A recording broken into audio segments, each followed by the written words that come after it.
कार्तिक पूर्णिमा बिंदुसागर और मोहनदधी में डंगा भसाइले श्रद्धालु आकामा बई पानगुआ थोई पानगुआ तोर मासक धर्म मोर आज पवित्र कार्तिक पूर्णिमा विश्व कौन से राष्ट्र ना तेणु यहाँ आमर गर्व और लिंगराज पाखे जो सुंदर समावेश हो आप अनुभव करें ये आमर जातीय परंपरा एवं ये परंपरा ओडिया तार महान नौवाणिज्यर विकास जिते जाति के समृद्ध थिला एक अर्थनैतिक दिगंत उन्मोचन करिबारे समग्र विश्व में ओडिया जाति को परिचय करिबारे ए उत्सव एक प्रधान भूमिका ग्रहण करथिला।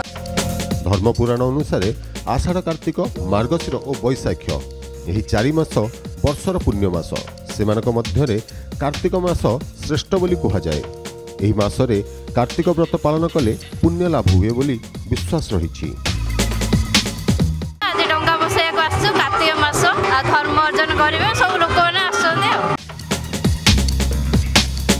कार्तिक मासर भोरु स्नान करने संध्यारे आकाश दीप देवा जाए सबुथिरे धार्मिक महात्म्य रही।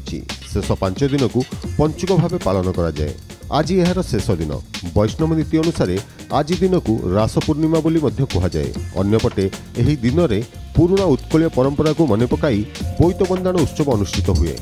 सकाळु सकाळु गाँ ठू सहर सबुठी नदी पुष्करणी में लोकंक भिड़ रंग बेरंग डंगा भसाइबाकू समस्त मनरे बहु उत्साह देखा मिलूची।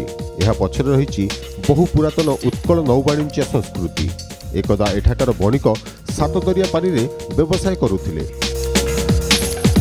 एते लोक बिंदुसागर आसवे आम विश्वास नाला कि प्रकृत में जहाँ ओडार से परंपरा को बचाई रखी पूर्व पुरुष मानकर से कथा को आज भी मन पड़ुची केमी बोईत बंधाण हो जाऊे आज से परंपरा को आम भर मन रही।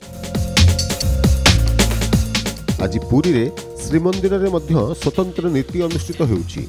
पंचुकर 5 दिन में 3 ठाकुर 5टी बेशरे भक्तों को दर्शन देइथांती। आज रत्न सिंहासन रे प्रभु राजा बेशरे बा सुना बेशरे दर्शन देवे।